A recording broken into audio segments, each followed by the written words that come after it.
up, everyone? Welcome to the live show. Today we got a great guest, representative from the Chicago Confederation of Clubs. We're going to be talking about all kinds of stuff today, something that you're really going to learn from. So I'm going to introduce our guest, Heinrich, from the Chicago Confederation of Clubs. How you doing, buddy? Not bad. Heinrich, representative of Chicago COC in Northern Illinois. Rock and roll. And the reason why I'm so excited about talking to the Confederation is everybody knows we support a lot of motorcycle club rights through NCOM, through NCOC, MPP, and I think it's a big thing to actually have some representatives from Chi-Town, my hometown. So, first question I got is we did some coverage yesterday of, Psycho Silo, and, we don't have to go into the actual establishment. What I want to talk about is how it's become so ordinary for these bars to put up no color signs. Why is that? I think with bikers and motorcycle club members as a whole become an easy target as far as be able to just openly discriminate against. Through various TV shows that I can't stand, Sons of Anarchy and useless stuff like that. Bikers and motorcycle club members as a whole are kind of portrayed as villains or people that crime just generally is associated with, and that's just entirely untrue and not the case. Mm-hmm. I think it makes it easy for bar owners, and half the problem I really don't think has anything to do with the owners themselves. I believe it has to do with policing and political pressure put on by the towns that they're in to keep motorcycle clubs out, and they make it real easy to go to the bar owner and say, well, if you don't keep X, Y, and Z or these clubs out, we will take your licenses or not renew your licenses, and bar owners are put in a tough spot to have to say no colors allowed. Mm-hmm. It's a hard pill to swallow, and it's a tough one to fight when you're being discriminated against for simply coming into a bar like that, but one that needs to be addressed. What does the COC specifically here in Chicago try to do to educate bar owners? Specifically, especially the clubs that are in the areas. The COC from Chicago is COC of Chicago in Northern Illinois, so in each area of the city in Northern Illinois, there are different clubs in different areas. So we try to get the local clubs in that area to educate their owners and, so to speak, and talk with them and hopefully address any concerns that they may have. When it's an openly discriminated against, we do seek legal counsel if we have to try and resolve it. Most of the time, we can resolve it with a simple discussion with the bar owner or, if need be, the town itself. But sometimes it's successful and sometimes it's not. Mm-hmm. Now, with these no-color policies, is it just for, say, 1%ers, support clubs, regular 99% clubs, or does it include hog, A-Bay, Christian clubs? Well, see, that's one of the things I have the biggest problem with. It doesn't matter if a club's a club. Ideally, you would hope that if they're in this lifestyle, and they came up in this lifestyle, that no matter who they are and who they're affiliated with and where they stand in the motorcycle community, that they believe in the same core value that a motorcycle club should operate under. I don't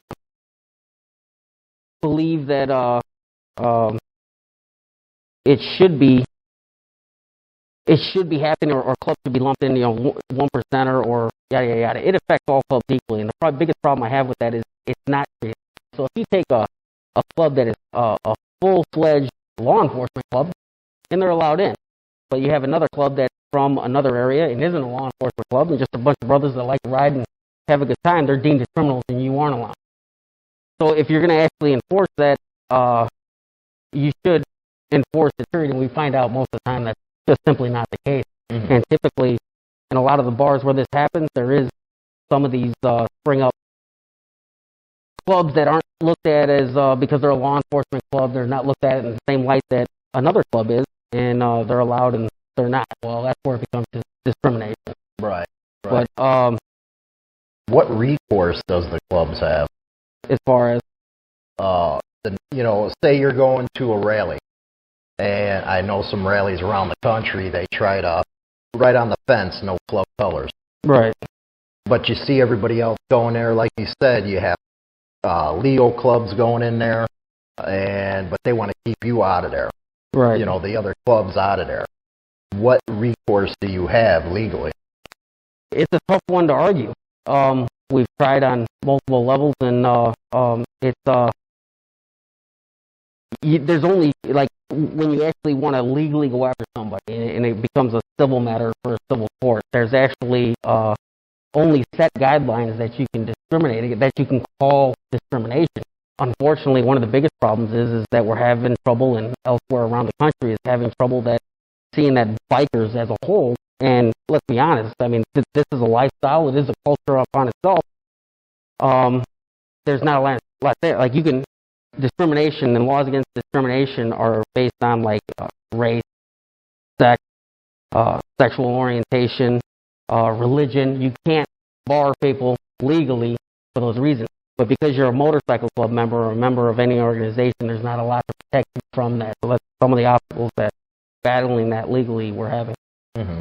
Now, on the other side of the argument, we have people come at us all the time about, okay, well, it's the bar establishment's choice. Some clubs make it bad for other clubs. What do you say to something like that? As far as it being the bar owner's choice, if who in their right mind, and for instance, here in the COC, there's with over 50 clubs, and I'm not going to give a head count, but that's a large amount of bodies to have an event and have a successful event where that bar owner, that rally, that town benefits from whether it's bars, events, housing, food, you name it. Everybody benefits. As far for bar owners saying that, or people saying that it's bar owners doing it, well, I understand the other argument that they have,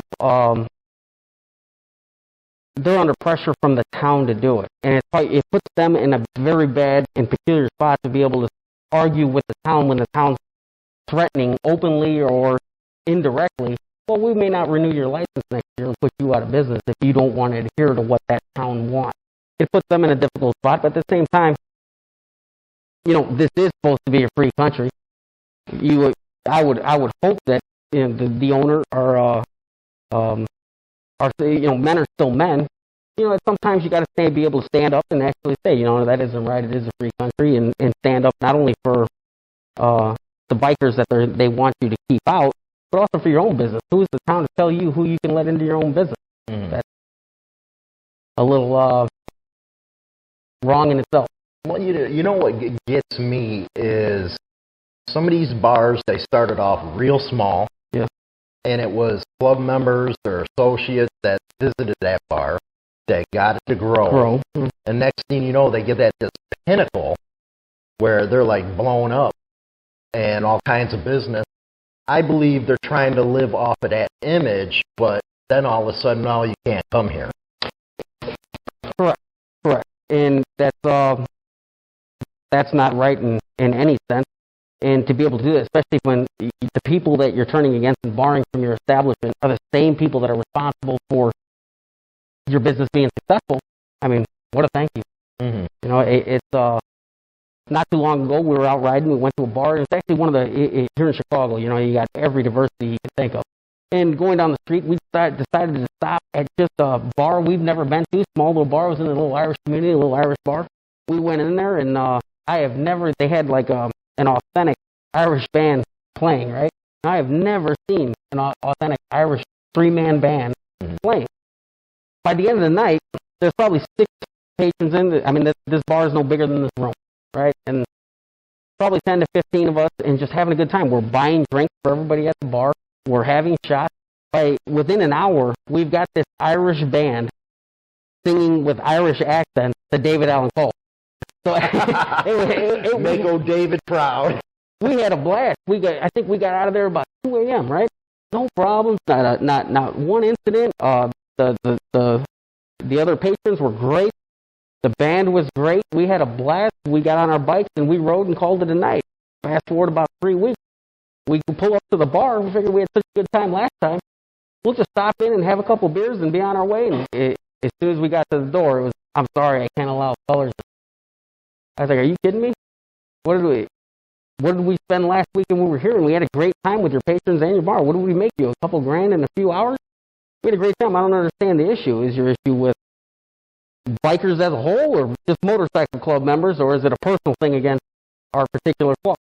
And he tried to assure me that it wasn't because of either, and that he was getting pressure from the city of Chicago, that they were saying if he actually allowed them members in again, and this was done by local law enforcement, that like they should speak in Chicago. you may not have your liquor license when you go to reapply for it. Right. So it puts them in a tough spot, but at the same time, you know what? We're not the only ones that should be standing up. If you were that bar's business owner and we came to your establishment and in 3 hours you made a couple $1,000s, I would think that you'd probably want us back. Hell yeah. Probably about as often as we wanted to come. Especially if your patrons had a good time, everybody had a good time, your band made it probably double what they were just in tip. Yeah, I would think that the business owner would want you there, and most business owners would absolutely agree to that. But when you get pressure put on you by local government, it puts them in a tough spot. I understand that, but you know what? It's time some of these bar establishments start sticking up for themselves as well, because these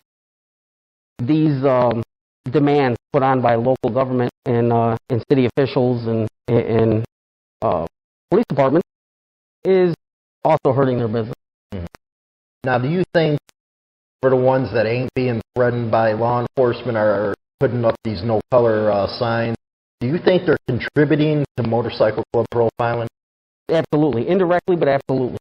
I don't think that they necessarily look at it that way, but they should, because they absolutely are contributing. And not only some of these bar owners, I mean, I've been riding around the scene. I'm sure you got bar owners that own the bar that you like to go to, and they're also your friends.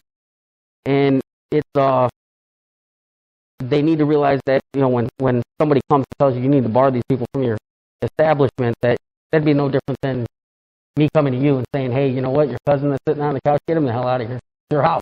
Mm-hmm. Who's anybody to say who you can allow into your own home? Right. Same with a business, you know what I mean? Right. So they absolutely are, and probably should start doing the right thing and standing up for themselves as well. If not for the community and the motorcycle community, how about standing up for yourself? Right. Exactly. Before going on the motorcycle club profiling, which, you know, we cover extensively on the show, the Chicago Confederation of Clubs, you said, were made up of a lot of clubs. Yeah. How is the atmosphere? The Brotherhood must be huge among the clubs, because, you know, I've traveled the country, and Chicago is one that is real tight-knit compared to a lot of other ones. It is. And as far as the atmosphere, that term, Brotherhood, in this lifestyle in the motorcycle community, it stands for something. It means something. And in most cases, when you're talking about motorcycle clubs, what they would do for a brother or brotherhood is a lot easier if you just ask them what wouldn't they do. Brotherhood is something you believe in this culture. It's something you stand for, something you're willing to fight for. And that term brother is just something that's so loosely thrown around. It's thrown around like a greeting, like, hey, how's it going? Or, hey, man. It's thrown around way too loosely. But here in the COC in Chicago and Northern Illinois, every club, you would hope, would be basing their membership and their agenda on that simple term, brotherhood. And here in the COC, what COC stands for and what it is about is exactly that, biking and brotherhood. It's an external brotherhood to other clubs in your area that you are choosing to be a part of, an extension of your own family. Here in Chicago, it's exactly what it says, brotherhood, family. Now, does COC Chicago accept Christian clubs, riding clubs? Absolutely. We do accept clubs of all kinds. However, we just do not allow anybody to join without members' approval. So it's the whole COC's approval. The entire COC body gets an approval for a club to join. So if a club were to join, they would, how could you vote on somebody you didn't know? Mm-hmm. You know what I mean?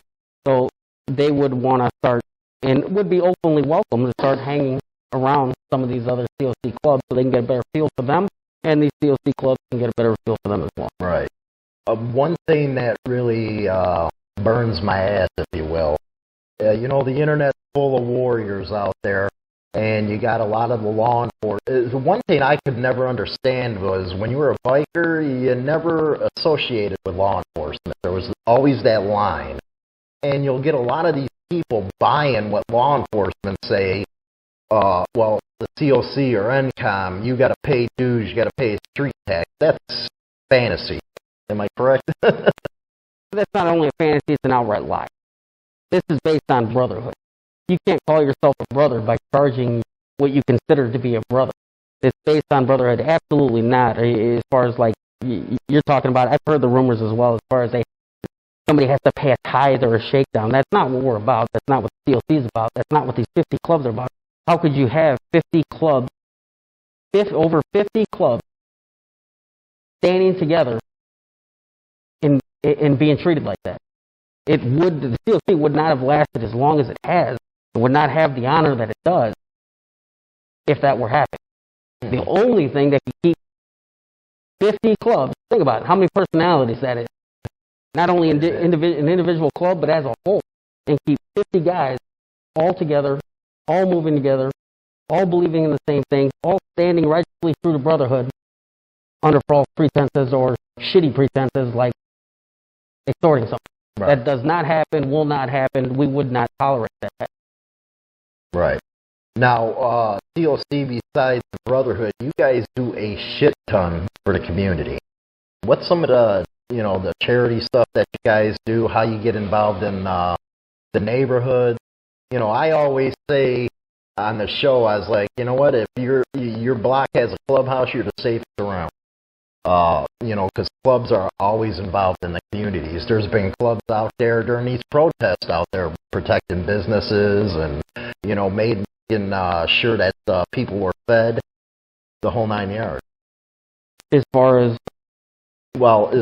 you, I know you guys do toys for tots. Examples of what we're actually involved in. I know another business that bites for tots. Sure. Some of the charities that we do support, one thing first and foremost is the COC of Chicago is affiliated with no other COC around other than our Southern Illinois COC. We're not affiliated with NCOM or anything like. What we do believe in is absolutely us, the brotherhood between clubs, and internally and externally. What we are in favor of supporting is exactly what you said, our community, whether that's the individual club community or the motorcycle community here in Chicago as well. Some of the charity events that we've been involved in is Toys for Tots. Toys for Tots Chicago, we are not involved in with the city directly. The Toys for Tots that we are involved in is up north and directly with the United States Marine Corps. We do not give them a second party that we have no idea where these toys are going. We take this to this party, we hand these toys and stack these toys to these Marines, and then we help them load them in their vehicles to go directly to a base.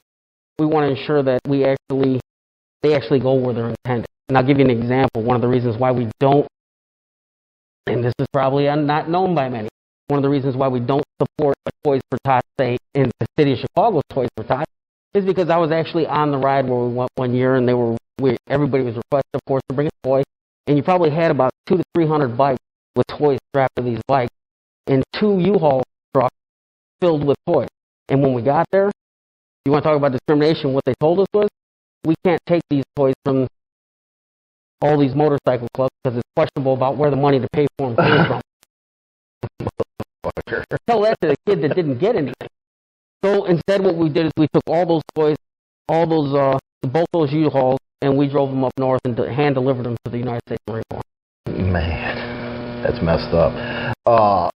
Bites for Tots, can you talk about that? Bites for Tots. That one's real interesting to me. Bites for Tots is a 2-part event, and it was actually last year and was very successful and was really awesome to see. It's actually, there are Southern COC in Southern Illinois. Every year for probably, I couldn't give you the exact year, but probably the last 15 to 20 years, has supported the small community in Peoria, Illinois. And what they do is every kid or parent that has a kid and has no means to get them something for Christmas, and whether they're struggling financially, whatever the reason is, they will take 3 choices of gifts from that kid, his top 3 choices. No matter what, those brothers down there get him his first choice every single time, no matter what the cost is. Now, we throw concert events with David Allen Cole and various other singers. We throw parties. We have an auction. And when I say we have, I mean the Southern COC. And they have an auction to be able, you can imagine, you have kids, to buy presents for the kids, it gets damn expensive on Christmas. Yeah. You're broke. Whatever you want is off the fucking table. You're broke. So to be able to buy gifts for 500 kids and get them their first choice of gift, it takes a lot of money to fund that. So we throw various events to be able to support that and fund that. Then those brothers down there, they go out personally and go and buy. They spend half a year doing this, buy each individual gift. And then come close to Christmas, they as a whole get together and spend up to 2 weeks wrapping each individual gift and personalizing it to that kid. When the Christmas event actually comes around, there's a Santa and an elves, and they hand deliver these gifts. And the Santa and the elves, these are all brothers. Now, these are some of the most heavily tattooed elves I've ever seen, but these are brothers. So I don't care how big and bad and tough you are. If you actually go and witness this, and it doesn't bring a tear to your eye, I give you credit. You're a cold-hearted son of a bitch. Now, Bites for Tots, you got a lot of dogs involved. Canines. Bites for Tots was actually an event held to support those kids getting that Christmas, hence Bites for Tots. It was run in conjunction with PSA, which stands for Protection Sports Association, and it was run with a PSA-sanctioned club, the Midwest Misfits, out of Bourbonnais, and it was a trial for a PSA trial for titling dogs, specifically working dogs, whether it be, typically Dutch Shepherds, Malinois, working line German Shepherds, and it's a bite sport. And we ran that event, and we sold,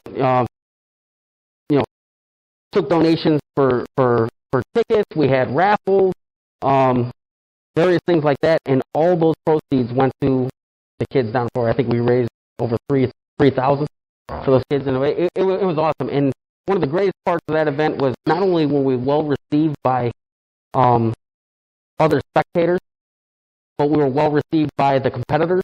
And a lot of these competitors are law enforcement. Some of them are police canines, and some military canines, and most are civilian dogs. And one of the greatest things in the world was actually being able to not only hold the event, but if you've never seen that, it's something really to see. And to watch these kids in awe of what these dogs were doing was just awesome. I mean, afterwards, I had one brother go home and actually say, when I got home, my kid was in they wear bite suits to protect themselves from the dogs and be able to. And this kid was in the front yard with a stick in his hand, and he was in his snowsuit, running through the yard screaming. And the brother pulled up in his truck, gets out of his truck, and says, "What are you doing?" And he goes, "I'm a decoy." Coolest thing in the world. We had food, and we had a band there. We had food there, and it was a 3-day event. It was actually really something to see. But all of these brothers, the COC entirely from north and south, southern Illinois, came together to make that event successful. And to date, from what I understand, that is the largest PSA and working dog crowd that has ever assembled in one location for an event. Are you going to have it again this year? Hence the mask and the corona thing and everything going around. I would love to, and I'm hoping to. The only problem I might have is it takes a lot of time to be able to prep for that, and we're getting near fall. Right. So I'm definitely going to hope to, and if I do, I'll definitely let you know and hope that you guys will support it. I'll be over there. Other things that we get involved in is various benefits for not only members' families, or the latest things we've been talking about is military veterans are very near and dear to us in the COC. One of the things we'd like to do is actually go down to work. We're trying to work it out to where we can actually go down to a VA hospital, bring about as much cooking equipment as we can, cook 2 or 3 pigs, chickens, and burgers and everything else, and feed everybody there for one afternoon. If they can't come down to us, we'll take it up to them. So that's awesome stuff. Twisting it back to motorcycle club profiling, how concerned is the COC here in Chicago what's going on nationwide? It seems like the uptick in profiling clubs have went through the roof.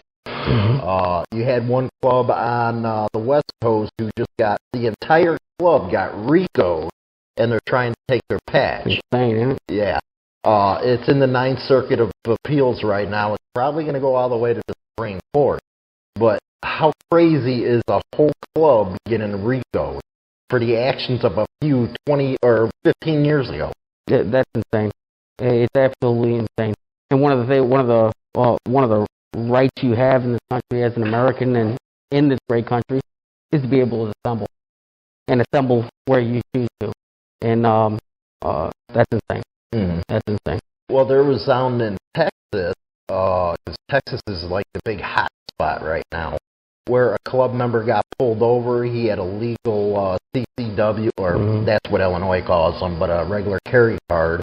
And because he was wearing colors, they have this gang database down there. They charged him with a felony. And instantly makes him illegal. That's crazy. Right. That's absolutely crazy. And again, your right to assemble, your right to be a part of whatever you choose to be a part of, shouldn't make you a criminal. Right. Now, how do clubs go about fighting motorcycle club profiling? As best we can.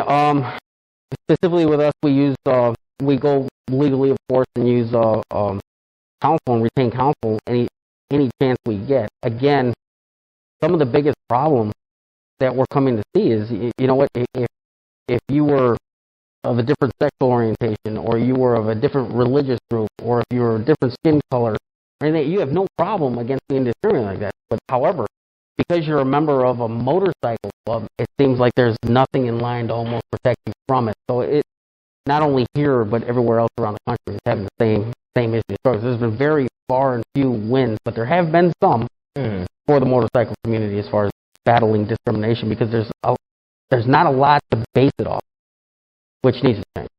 Where do you think law enforcement, why do you think they profile as hard as they do? A couple days ago, we did a video where they caught it. They were just circling in Pennsylvania 3 times, and the cop looked like he was 12 years old, but he said to the guy, well, you know, you're wearing those colors, you're a gang. It's like, what do they teach you in the police academy that you automatically assume this is a gang when it's a club? That's a hard question for me to answer, because that would be a better one put to the other side, to actually law enforcement themselves. Why they choose to go that route, I have no idea. Clubs have always been clubs first, not gangs. Being in a club's about biking and brotherhood first and foremost, not street corners and dope and stupid nonsense. I have no idea what they base this on, and it's kind of different government agencies are it's kind of a double standard. You know, if how often you hear about a bad one or a rogue cop or we one actually do the wall of shame every day now because of that. And you got quite a bit on there, right? Actually, for everything they claim that a motorcycle club member does, I can find 5 or 6 cops who did the same thing. But from their perspective, they come right out and, you know what? 2 bad cops can't justify making everybody bad. And I agree with them. That can't, two bad apples can't. You can't target a whole organization over 2 bad apples. You shouldn't be able to. That's not right. Yet they'd have no problem doing it to us. Right. One incident, as far as like what you're talking about, is bars and profiling and no colors allowed signs being put up in front of establishments. Well, that's the same thing. If it even involved a motorcycle club member, you're talking about one incident. One incident means banning all 50 here in Chicago? Right. With all that money coming in. That's crazy. That is absolutely crazy. Nuts. And let's be honest, we are bikers, and where the whole world's changing, this has always been a world of men, a man's world. Oh yeah. And one of honor, and one of loyalty, one of integrity, one of courage, commitment, and above all else, brotherhood. I'm sorry, I'm a biker. If you insult me, expect to be insulted back. If you become confrontational, expect confrontation back. How is that? I don't understand. In biker bars, that problem with biker bars don't have fights. What biker bar have you been to that did never have a fight? Right. So why would one? And I'm not saying that's right, wrong, or indifferent. But why would one incident dictate everybody to the whole, or everybody? The bar owner period. Go to the club and say, "Hey, we had this." Clubs usually handle their own thing. Listen, I'm no angel. And I remember way back when I was a kid, I got in a bar fight, and it was nothing more than a bar fight. Two guys, 2 in the morning, at cleaner closing time, and in a quick scuffle. And I remember when it was over, the bar owner, I'd been going there for a couple of years, and a table that got broke. I remember just taking $500 out, putting on the bar. I apologize about the table. That was good enough for them. But now I'm not advocating brawls and fights, and I'm not advocating things like that happen. I'm just saying, if there even was an incident, how can you ban all? How can you even target all? I mean, if the clubs weren't there, what bars don't have a fight from time to time? Right. You can go to any bar in Chicago or any nightclub in Chicago and sit there on the curb, and you're going to watch one guy after another get thrown out of this bar into the street for no other reason than he got drunk and got out of line, and there was an incident. But you don't put a sign in front of the place saying no people allowed. Right. What about these mass rallies? I know when I was down in Daytona, they had the no color. It was all over the place. And what really gets me is most of these big rallies were started by clubs. Right now, Sturgis is going after the Jack Pine Gypsies property. They make their entire city budget on that one rally. The entire economy is built upon that rally. Same way, it's no different than Daytona is for the races and everything else. That their whole economy is built upon those events happening and the people that come to them. And like you said, started by motorcycle clubs, which, let's be honest, since motorcycle clubs started, it was clubs that started this lifestyle in the first place. And these weren't just run-of-the-mill people. Most of these people were combat veterans and soldiers, Marines, airmen, seamen, after being discharged, missing what they had, forming clubs to regain the brotherhood they felt in combat. And the biker, I don't even know what you want to say, the biker image is simply created by motorcycle clubs. Right down to that black leather jacket you wear was something that motorcycle clubs started. The biker image has been based on motorcycles. And they profit off it. So then, what a thank you to turn around and say, you're not welcome. Right. Harley Davidson does that Harley too. Davidson is a prime example. Harley Davidson is a prime example of completely... What do you think about their problems going on right now? Their sales are in the toilet. Well, you know what? Whether people accept it or not... That it didn't matter. It was made in the USA. Like I said, when clubs first came out, that's where their business started. And with these events, that's where this business started. And that's what makes your events successful. So how can you have a biker event without bikers? How can Harley Davidson, how can you keep taking advantage of bikers for no reason and have them not just, the hell with you?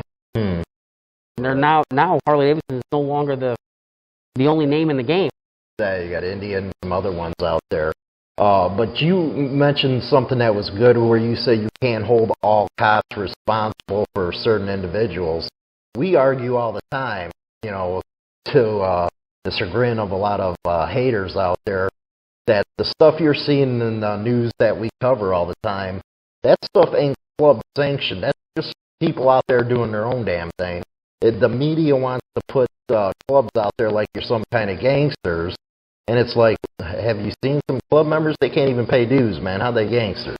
Most of these guys are blue-collar guys. And like you said, especially in today's economy, a lot of them hard up and laid off, or the work's not available and having a hard time just feeding their family. So where they get, I laugh when I hear this stuff, especially when I see these stupid gangland episodes where they're saying, bucket loads of money coming in for this and that. And it's like, man, I work every day. Right. I get up and go to job every day to pay for my mortgage and my car that I have, and it's insane. how hard have you guys had to fight that image that Kurt Sutter put out from Sons of Anarchy and this stupid Mayans thing? Well, I gotta hate that show. The sad part is how many people actually buy into that crap. Where, if you've ever actually watched the show, where that's what people actually believe happens in the motorcycle community. But where could you do that? Yeah, Jeff Tyler was a serial killer. You can't just ride around shooting people all over town. Right. You can't just go creating havoc everywhere you go. Motorcycle clubs aren't built on. They're not. Motorcycle clubs are first and foremost built in biking brotherhood. That's what they're about. Well, I think that show sprang up. We call them pop-up clubs. They sprang out a lot of them, and they caused trouble for the actual legit motorcycle club. We have the debates all the time on the show about protocol. We fight with people because of protocol. But I think it's there because the larger clubs don't want all that attention that these idiots, bring. You have a pop-up club member. We've been talking about one out in Pennsylvania where it really gave the club scene out there a black eye after what happened. That was Keith Colombo's story. But I think, am I right? That's what protocol does, is keep these people where you're not causing problems for, say, 50 clubs in COC. It does, and this is a lifestyle, and it's one that's been around for a very long time, and that's why I say it is a culture. We do have one, and there are, like any other culture, there are things you do and things you don't do. And when somebody just watches a TV show and decides I'm gonna put on a patch and be a weekend warrior and I'm gonna do what I want because that's what he thinks is cool and wants to be, well, there's a lot to learn in this community, and you just don't get to do whatever you want to do. It's not about you. It's about the club. It's about your brothers. It's about brotherhood. All for one and one for all. What you do reflects upon your club. And in this case that you're talking about, and other cases like it, what you do reflects upon all clubs. Because regular citizens, they don't know, hey, they seen this guy doing something. They don't know if it's the dominant. They don't know any of that stuff. And it brings the heat. It does. And it turns it up, and it also leads to numerous misconceptions about motorcycle clubs. It's very damaging. So there are, like I said, here in the COC, over 50 clubs in the Chicagoland and Northern Illinois area. You mean to tell me you can't find one of them you fit in? Or maybe you just want to be handed something rather than earn it through a probationary period and learning what it takes to be a member of that club. And it's everybody wants something. Everybody wants something for nothing. Do it the right way and go party with everybody instead of sitting, because most of them sit in their backyard. Or actually have something on your back that actually means something that guys actually work for. That the club has a honorable legacy, and be a part of that. The guys that just want to throw something on your back just to fucking do it. I mean, in the motorcycle community, whether you're a motorcycle club member or a civilian biker, they find them laughable. And it's for no other reason. They know absolutely nothing. They've earned absolutely nothing. And this is not something just cool to do on the weekend. Being a motorcycle club member is 24 hours a day and 7 days a week. You are your brother's keeper. Okay. Chicago is like one of the, next to New York, but we won't bust on New York, is one of the most multicultural places in the world. By far. Does COC have that whole spectrum of different cultures in there? Absolutely. I mean, as far as like, well, you name it. In the COC, we have clubs that we have various degree of Hispanic clubs, Puerto Rican clubs, we have Mexican clubs, we have white clubs, Polish clubs, black clubs, you name it, we have. And one of the things that I find really awe-inspiring about COC, and when you talk about the membership diversity, is where else could you have guys that grew up not only in different backgrounds as far as race, but different backgrounds in the street when they were kids, or different backgrounds in just life, period. And then you stagger that by different generations, and all coming together for the same belief, same cause, all believing in brotherhood, and all those issues they grew up and dealt with or what they believed before they joined that club, all disappear. Brotherhood's a powerful thing. It is, if it's done right. Like if it's done right. It's thrown around all the time. We see it all the time. But clubs that just pop up and throw something on their back, well, you didn't earn, you didn't do anything to earn that. So why in the world would you respect it? Mm-hmm. And that's the problem. How could you know brotherhood without ever seeing it? Right. So which is why I take offense to people so loosely throwing that term, hey, brother, around. Mm-hmm. And brotherhood, brother is, you'll call another man your brother. And especially when you're talking about a man from one club to another man in another club and calling brother, that's a pretty significant and powerful thing. Right. Well, last two questions. What would you say to the younger kids coming up? You know, the 18, 19, 20-year-olds that want to live this lifestyle. How would you get them to, you know, bring them up right? Because it seems one of the biggest issues that the biker community has is the younger generation. Mm-hmm. I'm sure it happened with us with the old timers, but we had the Vietnam vets, just, you know.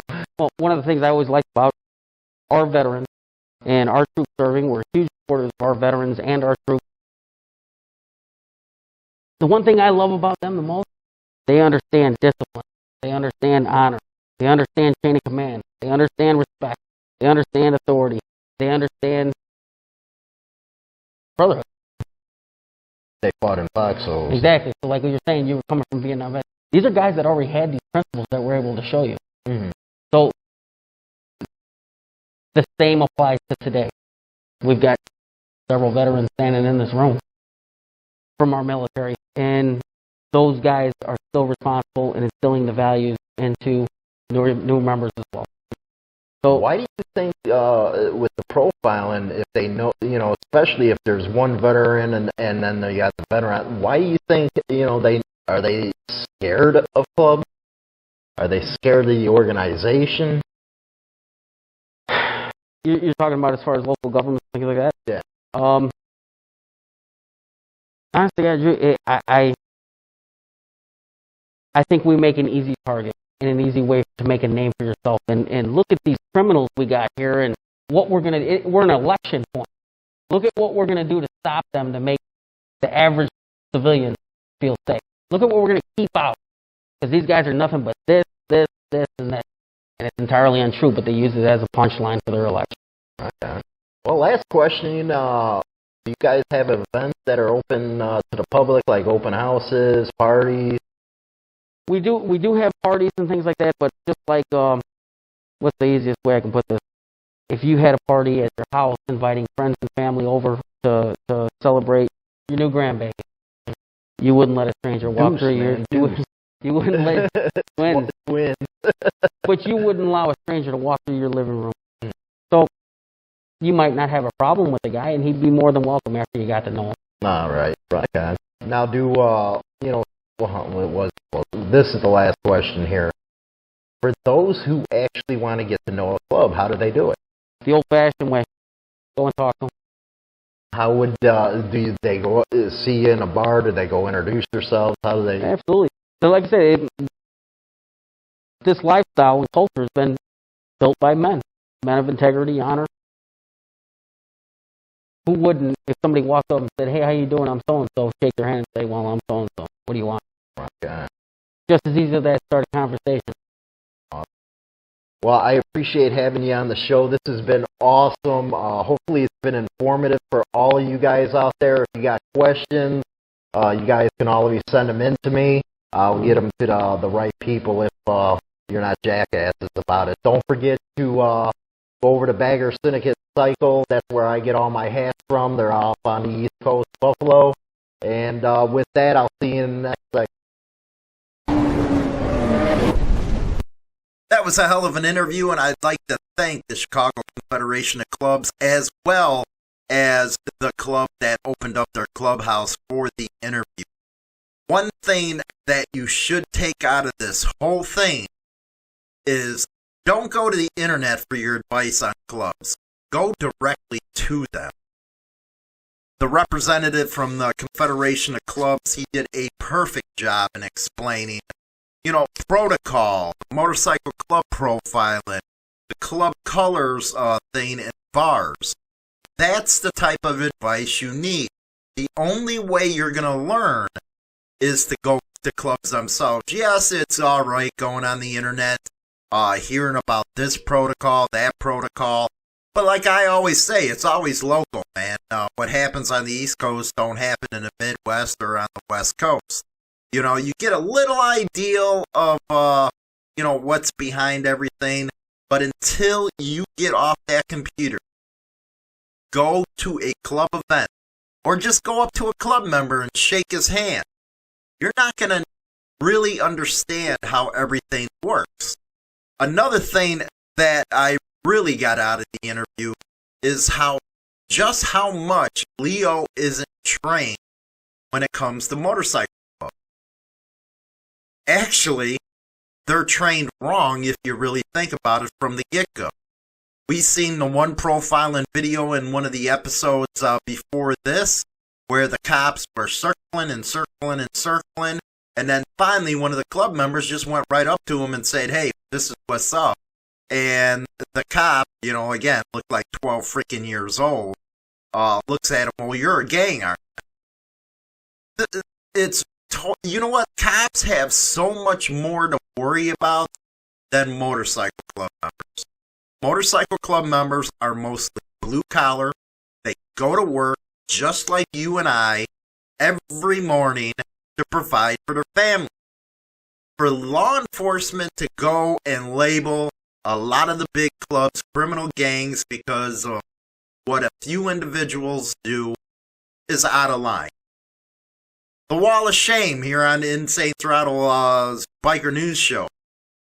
For everything they claim that a 1%er does, I can show you 4 cops doing the same thing. One of the big differences is the cops, man, you guys are freaks. You always into that sexual crimes and all that. You're just freaks. But the other stuff you really do see is the abuse. The abuse of an oath that they took to protect and serve the community. It doesn't mean, that oath doesn't say, "Hey, I'm a god and, you gotta listen to me, your civil rights, those are pushed to the corner." It doesn't say that. Motorcycle clubs deal with that on a daily basis. If you're wearing a patch, you're always on Leo's radar. That's why, I get angry with these bars. Yeah, some of them get pressure from, the local townships and stuff. But what does that say to your loyalty to your patron? Don't you think you should get on the line with a lawyer and say, "Hey, the city is getting involved in my business. It's costing me money. These people haven't done anything wrong." No, most won't do it. Instead, they'll go up and throw that no colors allowed policy up on their doors. And many people come back and say, "Well, it's their business, they just don't want no problems." Come on, there's a million ways to fix that. A million ways. Work with the clubs. I guarantee if you're a bar owner working with the clubs, you guys can figure something out. Just don't go and throw a color sign up on your door because you're contributing to motorcycle club profiling. And what is also funny is, like I talked about in the interview, it is usually the club members and their supporters that take a little dyed bar and put it on the map. So what kind of loyalty is it really to, go against the ones that put you on that map? It just doesn't make no sense to me. But again, we live in a corporate society where money is everything and loyalty to customers is just an afterthought. We talked about Psycho Silo. We mentioned them in a biker news segment coming up. We're going to be talking about somebody who works with promoting stuff that left a comment on her page. And, it just struck me because if you look at some of these profiles, you'll always see one thing.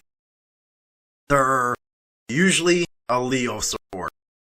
But they'll go out there and make their money off the backs of motorcycles. Enough's enough, you know. If you want to ride with a club, fine. Even if you're an independent, fine. But at least stand behind each other. I'm glad if you went through this interview from beginning to end. That way you got to hear from them directly how it is out there when it comes to profiling. You got to hear the community service they did. And better yet, you heard that fantasy that Leo put out there, all their supporters, all these freaking people that, you know, have a bad taste in their mouths for motorcycle clubs about confederations. No, they do not tax people. That's one of the biggest things that was spread that's a lie. They don't do that to each other. And finally, you got to learn what Brotherhood's supposed to be about. You have over 50 clubs in the Chicagoland area, all getting together, all partying, having fun, coming together for common causes. That's one thing that you pop-up clubs should really think about. Do it the right way. You know, in Chicago, there's so many damn clubs out there, you don't even need to start your own club. And like the representative from the Confederation said, you just wanted something handed. No, go out there, earn it. You're going to feel better about yourself. You're going to be a part of something bigger than yourself. You're going to get there and meet all kinds of freaking people. It just takes doing it the right way. Because again, why start your own club? Well, most are going to do it because they don't want to go through prospect or the probate period, whatever way the club does it. My argument is that is actually a great period in your journey towards a patch. You get to learn from the older guys that have been in the lifestyle forever. Especially the Vietnam era vet guys. Yeah, they're a little up there in age, but they still got a lot of teaching to do.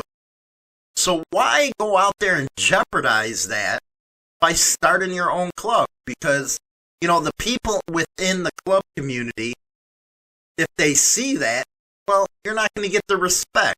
You can go out there on the internet, especially, I see it all the damn time, claiming, well, you know, nobody's going to take this, nobody's going to tell me what to do.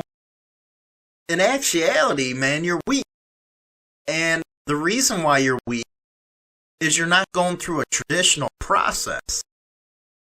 Do you know why a lot of motorcycle clubs get angry with pop-up clubs? It's because they went through all the traditional processes. They worked for what they're wearing. You didn't. All you did was go to an embroidery shop and with the design, and the next thing you know, you got color. How is that working? How is that putting in the work for the reputation of your club? It's not that hard to get introduced to the scene. You just go up to a club member and say, hey, introduce yourself and stuff. It's that easy. Process takes, you know, time. And time is what it is because people want to get to know you. You know, it's just like trying to invite somebody, you know, like he said during a house party that you don't know. It's as simple as going up there and asking. And again, I get it. There's a lot of people talking about protocol or this and that. Well, I always said, get it from the bigger 1%er clubs because a lot of them been around since the 30s, 40s, 50s. You know, you got people out there talking with clubs only been around 5 or 6 years. They don't know nothing. They don't know how this real scene works. They only been around 5 freaking years or 10 years. That ain't nothing in the time of a motorcycle. Actually, most clubs don't last 5 years that just pop up. They don't even last the 1 year. So why would you start taking advice from people that aren't involved in clubs that have been around decades? decades and decades, because you know what? They went through the trial and error to perfect it. And most of them will tell you that it's not yet perfected yet. So, for your younger guys, yeah, it's pretty cool watching stuff on the internet. That's why we do biker news, man. That's why I don't really like getting into any of that stuff, because it's different all over the damn place. And basically, it's opinions. And we all know what opinions are. Everybody has an asshole, man. That's about it. That's all they are, is opinion. Don't take it as gospel. If you think you're learning something, you're really not. Because you might be hearing something on the internet, but on the street, it's totally different. So hopefully you got a lot out of this segment. Again, thanks to the Confederation for everything, for the advice, for all the knowledge that you put out there for everybody, for the listeners. And with that, guys, really appreciate everything. Don't forget to share this video on your social media. Then you can listen to its replay over on Spotify, iTunes, and all that good stuff. With that, I'll talk to you later, guys. Have a good one. I say goodbye, vamoose, adios, ciao, so long. And don't forget to subscribe to Insane Wheels, my newest channel over on YouTube. Everything Harley talk, motorcycle related. It's going to be a great time over there.